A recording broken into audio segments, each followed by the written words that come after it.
Salut Eddy, c'est Fred. Petite vidéo pour toi.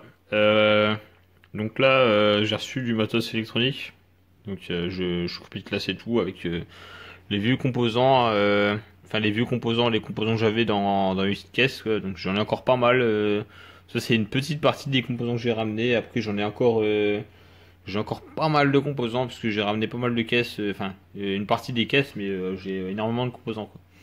Donc là, j'ai commencé à classer les résistances, potards, circuits intégrés, que j'ai pas vu ce que c'était, mais j'ai l'amplificateur opérationnel, bref. Et principalement, j'ai pris de la gaine thermo, tu vois, pour mes sons de mes DS18. Tu vois, hop. Alors j'ai mis les DS18 dans la petite boîte de coupleur, tu vois. Hop. Et tu vois, je vais faire ça. J'ai de la petite thermo pour les petites pattes et j'ai de la grosse thermo pour la sonde entière, tu vois. La sonde entière, elle va rentrer dedans, tu vois. Enfin, avec une main, c'est compliqué de la faire rentrer, quoi. Pas de jeu de mots à la con, hein. Ensuite, j'ai pris quoi? J'ai pris. Faut que je les retrouve, mais je les ai mis quelque part, mais faut que je les retrouve. Ah, ils sont ici. J'ai pris ça. J'ai pris du fil rigide, tu vois. Pour câbler sur des planches à pain, tu vois, les breadboards. Et j'ai pris ça aussi. Tu vois, c'est des petits fils. Des petits fils avec un connecteur comme ça au bout. Et comme ça, je vais venir me brancher sur le GPIO du Raspberry, tu vois.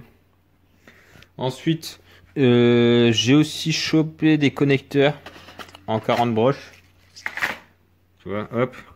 Donc forcément, 40 broches, tu auras compris tout de suite. Ça va aller sous le GPIO. Donc forcément, je vais souder mes sondes dessus.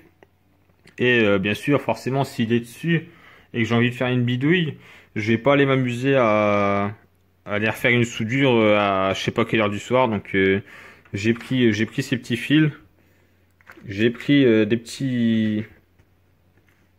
jonctions pour passer. Bon, j'ai appelé ça un manchon, tu vois. J'ai passé ça dedans. Je vais le foutre dedans, tu vois, dans ce connecteur là.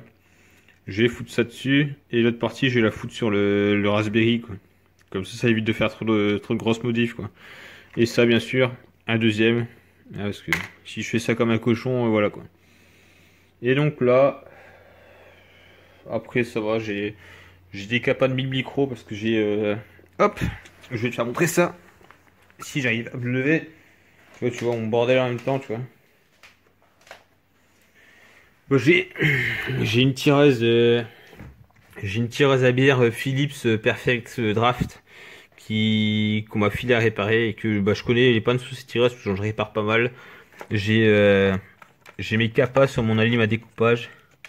J'ai mes capas, tu vois, ils sont cuits, tu vois. Donc là, tu vois, là, d'origine, c'est du Nichikan sur le primaire, quoi, sur la partie haute tension, quoi. Enfin, haute tension, c'est de la basse tension, c'est du 230 volts.